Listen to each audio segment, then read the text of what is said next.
අද මෙයා තමයි වීඩියෝ එක කරන්නේ. මට බෑ වගේ කරන්න මම අසරි ඉතින් නෑ බොරු ළමයි බොරු හරි බොරුවක් කිව්වේ. ඔය යෝද පොයිදාද මම නෑ ඒක විහිළුවා. හරි හරි මේ මෙයා තමයි වීඩියෝ එක කරන්න කියලා කිව්වට මම කරන්නේ. ඉතින් මේ හරි දැන් ඉතින් අද මම ඔයාලට කිව්ත් වෙන ළමයි පාඩම් කරන්න. ඉතින් ළමයි ඔයාලා දන්නවනේ මම වීඩියෝ එකක් වෙනවදී මේක පාඩම් කරන එක තමයි. ඉතින් ළමයි එහෙනම් අපි අද පාඩම් කරමු. ළමයි මට ඔය වෙන පොෂ් වෙලා ඔබ බෑ. මම ඉතින් ගෙදර ඉඳපු මේ විදියට මගේ විදියට පටන් ගත්තා. මම දන්නේ ඉතින් ඔයාලා මේක හරි කියන්නේ මගේ වීඩියෝස් කියන්නේ ඔයාලා හිතේ යන්නේ මම කිසල් කිලි මත් භාගයක් නැතුව මේක කළා. ඉතින් අනේ ළමයි එහෙම හිතන්න එපා. මම දැන් ලෙවල්ස් නේ කරන්නේ මට ඉතින් මොනකට වඩා වැඩි කාලයක් මේ වගේ වීඩියෝ එකක් නේ වෙදින් කරන්න බෑ. ඉතින් ළමයි මම උනාට 2027 ලෙවල් කරන්නේ. ඒ වුණාට ඉතින් ළමයි මම පුළුවන් විදියට මට තියෙන තාක්ෂණික පසුබිම එක මෙන්න මෙයාත් එක්ක මම වීඩියෝ එකක් ගෙනාවා. එහෙනම් ඉතින් අපි අද පාඩම් කරමු. මම කන්නුත් ළමයි වලට කියලා තියෙනවා මම කොමස් කරන්න. ඉතින් මම අද දවසෙන් පැයකමාරක් පාඩම් කරේ. يعني 2027 ලියන්නේ තව කල් තියෙනවා කියලා මේ මොඩි හැමතිස්සෙම කියන නිසා මම පාඩම් කරන්නේ නරක ළමෙක් කියලා. දැන් මම හොඳ ළමෙක් වෙන්න හදන්නේ ආයි O level කාලේ වගේ. ඉතින් ඒ නිසා මම පැයකමාරේ පාඩම් කරේ. ඒ පැයකමාරේ මම ළමයාට ෂෝට් නෝට් හදනවා වගේ එකක් කරන්න කියලා මම ඔයාලට කිව්වේ. මේ අන්න එහෙම තමයි මේක කරේ. මම මැක්ස් ගැන වීඩියෝ එකක් දාලා තිබේ වීඩියෝ වල තිබුණා හොඳද. ඉතින් මේ මම මේ එහෙම හදපු එකක් ඉන්න පැයකමාරේ පාඩම් කරගෙන එක පැය 3ක් හරි කරගන්න ඕනේ. ඉතින් ඒ නිසා තමයි මම ඔයාලට පෙන්නන ගම මේ වැඩේ කරන්න හිතුවේ. ඉතින් හරියට පාඩම් කරලා මේ මට කැල්කියුලේටර් එකක් තියෙනවා හොඳද. මම කොමස් කරන්නේ. ඉතින් මම මේකෙන් තමයි ගණන් හදන්නේ. හිතන්න එපා ළමයි මේ මම මේ අතින් හදන්න කියලා ගණන් කැල්කියුලේටර් එකෙන් හදනවා කියලා හොඳද. එහෙම වැඩ O level කාලේ කරා. ඒ වුණාට දැන් මට කැල්කියුලේටර් එක ලැබුණා. හොඳද. මම කොමස් කරන නිසා මට කැල්කියුලේටර් එකක් විභාග ශාලාවට ගෙනියන්න පුළුවන්. ඉතින් ඒ නිසා මේ ගණන් ගන්න එපා මේ බොම්බ පුරන. අනිත් බලන්න මේ අවේලාවල අතින් දානවා මාත් බැලලා යනවා. තාම ඉතින් අවුරුදු ලබලා දවස් 3යිනේ. ඒ වුණාම තාම තියෙනවද කොහෙද? හරි හරි ඔයාලට ඒක හැමෝටම නැද්ද කියන්න මම දන්නේ නැහැ. අපි එහෙනම් යන්කෝ මේ කැල්ල එක පෙන්නන්න ගමු. ඕනේ කැල්ල. ඔයාලා බලන්න මේ මොනේ කැල්ලද හරි හරි. දැන් අපි යන්කෝ අපේ වීඩියෝ එකට. ඉතින් ළමයි පාඩම් වැඩ කරන්න තමයි මෙතෙන්ට ආවේ. නිකන් ඔයා බලාගෙන ඉඳලා හරියන්නේ නැහැ මේ වීඩියෝ එකට. ඔයා පාඩම් වැඩ කරන්න කම්මැලි ළමයෙක් නම් මාත් එක්කම ගිහලා වැඩ පටන් ගන්න. මට ඉරිසියයි ඕන නිකන් ඉන්නකොට. මුටි කන්නේ තෝ යන්න වැඩ කරන්න. මේ වීඩියෝ එක බලනවා නම් ටක් ගන්න නවත්තලා යන්න දුවලා යන්න වැඩ කරන්න. හා කමක් නැහැ. මේක බලලා යන්නකෝ. මාත් එක්ක ඉන්න නම් වැඩ නොකර වෙන්න එපා. තේරෙනවද ළමයි? ඉතින් ළමයි කතා කර කර කරනකොට මට දේවල් අමතක වෙනවා. ඉතින් මම ඉස්සරහට ආවිත් දන්නේ නැහැ. හොඳද? ඔයාලා ගණන් ගන්න එපා මගේ පළවෙනි වීඩියෝ එකනේ. ඉතින් ඔයා මොන වයසේ කෙනෙක් වුණත් ඔයා පාඩම් කරන්න ඕනේ තේරුණාද? ඔයාලගේ වයසට ගැලපෙන ගානට ඔයා පාඩම් කරන්න ඕනේ. කියන්නේ ඔයා 8 වසරේ 9 වසරේ ඉන්න කෙනෙක් නම් ඒ ගානට 10 11 එහෙනම් මේ විදියට දැන් මේ පාර O level නම් මේ අර ස්පීඩ් එකේ වැඩ කරන්න ඕනේ. ඒ වගේ ඔයාගේ වයස අනුව ඔයා ගත කරන ඒ කියන්නේ ඔයා ඉන්න ග්‍රේඩ් එක අනුව ඔයා පාඩම් කරන්න ඕනේ විදිය වෙනස් වෙනවා. ඉතින් ළමයි ඒ නිසා ඔයාලට ගැලපෙන විදියට වෙලාවක් තෝරගෙන පාඩම් කරන්න අනිවාර්යයෙන් තේරුණාද? ඉතින් ළමයි ඔයාලා දැන් මේ දවස්වල මගේ වීඩියෝස් බලලා ඒ විදියට පාඩම් කරනවද? ඇත්තම කියන්න වීඩියෝ එක බලලා පොඩ්ඩක් ඒ වෙලාවේ පාඩම් කරන්න ඕනේ කියන ගැම්ම අරගෙන ඊට පස්සේ නිකන් ඉන්න කෙනෙක් වෙන්න බෑ. දැන් ඔයා හිතනවා ඇති අක්ක වීඩියෝ එක දාගෙන චිත්‍ර අඳිනවද කියලා. නැහැ ළමයි මම මේ ගිනුම් ගහනවා. මම නාම සාමාන්‍ය ළමයි අඩිවල පාවිච්චි කරන්නේ නැහැ. ඉතින් මම අඩිවල පාවිච්චි කරන්නේ නැතුව තමයි ගිනුම් ගහන්නේ එක. ඉතින් ඔයාලට ඒ ලෙවල් වලට ගියාම තේරෙයි. වෙලාව මදි අනේ අඩිවල කර කර ඉන්න. ඉතින් හිතන්න එපා මම මේ චිත්‍ර අඳිනවා කියලා. හරිද? නැත්නම් ඔයාලට හිතයි අක්ක වීඩියෝ එක දාගෙන චිත්‍ර අඳිනවා කියලා. දිනය ලදුපත් අංකය විස්තරය දුන්වට්ටම් අයියෝ ළමයි වීඩියෝ කොන්නලානේ මට වැරදිලා නෙවෙයි අන්න එහෙම දැන් මම ළමයි ගිනුමක ආකෘතිය කියෙව්වේ ඉතින් ඔයාලා පාඩම් කරනකොට තනියම කියවන්නනේ මම ඉස්සරහ කියලා තියෙනවා මම මේ දොර වහගෙන ඉන්නේ මම ගෙදර ආවද දැන්වත් කරලා තියන්නේ නැත්නම් හිතමද පිස්සු කියලා ඔයාලා නිතරම මේ මං වගේ මේ දැන් වගේ කාර කියවන්නේ නෙවෙයි හරිද වැඩ කරනකොට ඔයායි කරන දේ කියවන්න තව එකක් ළමයි දැන් රැවලා තියෙන්නේ හොඳටම කොහොමද නිදිමතයිනේ ඉතින් ඒ නිසා මට මුලින් වැරදුනේ නැහැ මං හිතලාමයි කරේ ඔයාලා පාඩම් කරනකොට දේවල් හයියෙන් කියවන්නනේ මොකක් හරි විකාරයක් ඒ කියන්නේ එතකොට හොඳට මතක හිටිනවා තේරෙනවද කරන දේ ඔය කරන්නේ ඔයාලගේ ස්කූල් හෝම්වර්ක් එකක් වෙන්න පුළුවන් කරන දේ කරන්න අමාරු කරන්නේ පාලමයි අන්න ඒ විදිහට කියවන්න හරිද අන්න එක කියන්නේ මම මේ බොරුවක් කරේ ඒ වගේම මම ඔයාලට ඉස්සෙල්ලාම කියන දේක් තමයි පාඩම් කරනකොට වතුර හරි ඔයා කැමති මොන හරි දෙයක් බොන්න මම ඔයාලට කිව්වා මේකට බෝතලයක් ගන්නයි කියලා ළමයි මතකයිද ඉතින් ළමයි මේ මගේ බෝතලේ එක ලොකු විපතක් කියලා ඒ නිසා බෝතලේ නැහැ මම කෝපෙන් බොනවා ඉතින් ඒ නිසා මේ ඔයාලා අනිවාර්යයෙන්ම පාඩම් කරනකොට වතුර බොන්න මතකයිනේ මම චියර්ස් කියලා අපි දෙන්නම් බොමු හොඳද මෙහෙම ළමයි ඔයාලට තේ වලට බීම වලට වගේ දේවල් වලට හුරු වෙන්න පුළුවන් හැබැයි ළමයි ඒව නරකයිනේ ඒවෙන් එහෙනම් ඔයා කහට බොන්න ඊය නේද අනේ කවුද කැමති ඉඳලා හෙල්ල බොන්න කෝපි එකක් මෙහෙම කෝපි නිතරම බොන්න එපා කියලා මම ඔයාලට කිව්වා මතකයි නේ ආයි කියන්න ඕනේ නෑනේ මේ මොකක්ද මේ ඒ නිසා වතුර බොන එක තමයි ඉතින් ළමයි ගොඩක්ම හොඳ මම ඉතින් මේක කිසිම දෙයක් අනුමත කරන්නේ නෑ ඒ වගේම මේ මොනවා හරි ಗುಣ දෙයක් ගන්න හොඳද මේ තියෙන්නේ අඹවාදියා ඉතින් අන්න ඒ වගේ මේ ಗುಣ දෙයක් මොකක් හරි ಗುಣ දෙයක් ගන්න ළමයි තේරුණාද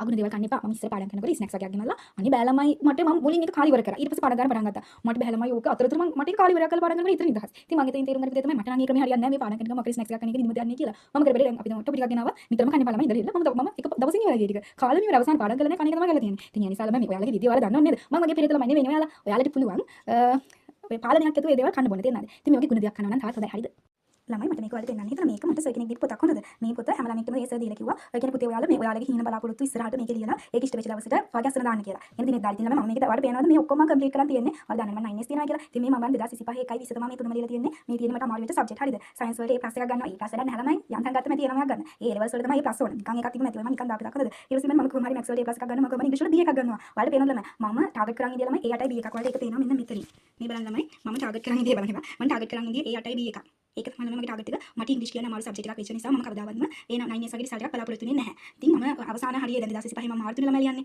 ඉතින් මම අවසාන කාලේදී 8යි B එකට හිත හදාගෙන ඉඳී. ඉතින් ළමයි ඊට පස්සේ මම ඇත්තටම මට B එකක් ලැබෙන එක ලොකු ජයග්‍රහණයක් විදිහට මම හිතුවේ. ඉංග්‍රීසි වලට කොහොම හරි ඉතින් මගේ වාසනාවකට සහ මගේ කැපවීම උනන්දු නිසා මට මේ ටාගට් එකට ප්‍රතිදින මම දැන් ටාගට් 4ක් ලියලා තියෙනවා. ඉතින් මේ 4ටම මම ගියා. ඉතින් මම වැඩට පුළුවන් නම් පාඩම් වල දැන් මේක දකිනකොට මට හරි සතුටුයි. මම ඒ දෙයට ගිහින් තියෙන්නේ. ඒ ටාගට් එක ඇචීව් කරලා තියෙන්නේ. ඉතින් ඒ නිසා මට හරිම සතුටුයි මේක දකිනකොට. ඉතින් මට මේක ලියන්නවත් හිතුනේ නැහැ. ඒ නිසා ඇත්තටම දැන් මම මේක කම්ප්ලීට් කියලා ඩේට් එක දානවා. මගේ රිසල්ට් ආවේ හරියටම ජූලි 11 කියලා තමයි මට මතක එදා ළමයි මේ දන්සල ඊළඟ දවසේ පොයේ දන්සලකට ගිහලා බුරියානි දන්සලකට ගිහලා මුදට කාලා ඉන්න මම ඉඳි ඊට පස්සේ ඉතින් මේ අපි ලොකු අම්මා උදේ 6ට විතර කෝල් කරා රිසෝට් ඇවිල්ලා ඉතින් මම ඉතින් මුලින් යන්නේ රිසෝට් බලවත් නෙවෙයි ඊට පස්සේ ඉතින් මේ මම අඬන රිසෝට් බැලුවේ අඬන දෙයක් නැහැ ඉතින් මට භාගයක් බලන් ඉංග්‍රීසි වල එකක් තියෙනවා දැක්ක මම හිතුවා 9 තමයි කියලා ඉතින් ළමයි ඒ නිසා සතුට වලට දෙන්න පුළුවන් මම එක මේක පෙන්වන්න හිතුවේ මෙන්න මේ වගේ ටාගට් ලියලා තියන්න ඔයා ඒව ගියපු දවසක පාඩ දැක්ක මේව මාර්ම සතුට හිතුණා වගේම ඔයාගෙන ලොකු ආත්මවිශ්වාසයක් එනවා ඉතින් ඒ නිසා තමයි මම මේක වල පෙන්වන්න හිතුවේ හරිද මම ළමයි ඇත්තටම ඒ කාලේ පාඩම් කරනකොට කරපු දෙයක් තමයි ළමයි මම පාඩම් කරන ඒ කියන්නේ කොට ෆොටෝස් ගහුවා. ඉතින් ළමයි මම රෑ වෙනකන් ඉදි මරනකොටම මම කරපු දේ තමයි ෆොටෝස් ගහපු. ඒකට ළමයි අපිට සතුටක් එනවනේ. ඒ කියන්නේ මම මෙච්චර වෙලා ඉතින් අපේ ෆොටෝ එකේ ඩීටේල්ස් වල ගිහින් අපිට බලන්න පුළුවන් නේ. අපි කොච්චර වෙලාවක් මේ අර කියන්නේ කොච්චර වෙලාවක් නේ. අපි කියන්නේ රෑ කොච්චර වෙලාවක් හැරලා ඉතින් කියන එක අපිට සුටක් බලා ගන්න පුළුවන් නේ. කියන්නේ මම මේ ෆොටෝ එක සබොස් ගහලා තියන්නේ රෑ 1:00ට විතර. මේ බොරුවට ඉතින් නිදා ගන්න ඕනේ. මෙන්න තියලා ගන්න ඕනේ. මේ තමන් දන්නේ වැඩිපුරම පාඩම් කරනවා කියලා නිදි කරපු එක කියලා. ඉතින් ළමයි අන්න ඒ විදියට මේ ඔයගොල්ලෝ ෆොටෝස්ම ගහගන්න. ඉතින් ඒ කාලේ මම ගහපු ෆොටෝස් ඇත්තටම මගේ කොණ්ඩගස් දෙකක් ඉදුණා පාඩම් කරන්න ගිහලා. මම කොණ්ඩගස් දෙකක් ඉදලා පාඩම් කරා. ඊට පස්සේ ඉතින් මගේ පුරුදු හැමෝටම කියවන එක. මම ඉතින් හැමෝටම කියවන එක කරන්නේ මම කොණ්ඩගස් මෙච්චර ඉදනකම් පාඩම් කරා, අච්චර ඉදනකම් පාඩම් කරා. ඉතින් එහෙම කියලා කියවන එක තමයි ඊට පස්සේ ඉතින් මගේ එකම විනෝදාංශය වුණේ දවස්වල. අපි වැඩි කියවනවා ඉවරයක් නැහැ. ඉතින් ඒ නිසා මේ ඇත්තටම ඒ අර ඔයාලා ළමයි ඔය රැඩි නිදිමත වෙනකොට සෙම නැති ළමයි ඉන්නවා නම් ඉංග්‍රීසි සාව සෙම ගැතිය තියෙන ළමයි ඒක. ඔයාලට ළමයි වැඩ කර කර ඉන්නකොට එකපාර කෑමත් උදාහරණ ප්‍රශ්න තියෙනවා මට තියෙනවා. හරි මම කියන්නේ මොකද්ද මේ සෙම ගැතිය එහෙම තියෙන ළමයි නම් එපා. අනිත් ළමයින්ට පුළුවන් නම් මේ අයිස් කැටයක් ගන්න දැන් ළමයින්ට ලස්සන වෙන්නත් පුළුවන් විතර පාඩම් නෑ ළමයි කෙනෙක් පොඩක් කරේ ඉතින් අර PS වලටම කඩු වෙනවා ඉතින් පාඩම් කරනකොට මේ අනේ හරි ලස්සන ළමයිනේ මම තමයි කැට ඔයාලා ලස්සනයි මම දන්නවා ඉතින් ඒ නිසා මේ ඔයාලා අනිවාර්යයෙන්ම ඔය කියන අනිවාර්යයෙන්ම නෙමෙයි ඔයාලා කැමති නම් ඔය අයිස් කැටයක් මොකට තියන්න පුළුවන් ඒකෙන් නම් නිදිමත ගතියක් යනවා ළමයි තේරෙනවද ඒ නිසා තමයි මම කියන්නේ ඔයාලා try කරලා බලන්නකෝ මම ළමයි කොච්චර try කරත් යන කරකවන්න බෑ මම ඉතින් බොරුවෙන් වනවන එක තමයි කරන්නේ මම ඉතින් ඔයාලට කිව්වට මාත් එක්ක පාඩම් කරන්න කියලා ඔයාලා හිතනවා ඉතින් ඒක ළමයි මම වැඩි පාඩම් කරේ නෑ කියලා. නෑ ළමයි මම අද 10:00 විතර වෙනකම් පාඩම් කරා අට වගේ වෙලාව ඉන්න. ඉතින් ළමයි මට මම දැන් තව ටිකකුත් පාඩම් කරන්න මම ඉතින් වීඩියෝ එක මෙතන නවත්තනවා. ඉතින් ළමයි මම ඔයාලට කියන්නේ ඇත්තටම ඉතින් මේක ඔයාලා බලාපොරොත්තු වෙච්ච විදිහේ වීඩියෝ එකක් නොවෙන්න පුළුවන්. කොහොමද මම බලාපොරොත්තු නොවන දේවල් තමයි කරන්නේ. ඉතින් මේ හරි දැන් එක කතාව වැඩක් නැහැ. මේ ඉතින් ඔයාලට මම පොඩි දෙයක් කියන්නද. ඔයාලා හැමතිස්සෙම ඔයාලට පාඩම් කරන්න බෑ කියලා හිතන වෙලාවට අම්මලි කියලා හිතන වෙලාවට මතක් කරන්න. ඔයා කවදා හරි දවසක අම්මට අම්මේ මම ඒ නමයක් ගත්තා. ඒ නමේ නෙවෙයි සමහර අම්මලා දැන් එහෙම ඔයාලගේ මට්ටමක් තියෙනවා. ඔයා සාමාන්‍යයෙන් ටිකක් විතර වැඩවලට ටිකක් වගේ මදි වගේ. ඔයාලා දැන් තියෙන්නේ ඒ දෙකක් වගේ. ඔයා එතකොට ඒක ඒ හතක් කරගන්නගෙන අම්මට පෙන්නනවා. එතකොට අම්මට ඔයා ඒ නමයක් ගත්තා වගේ තමයි ළමයි.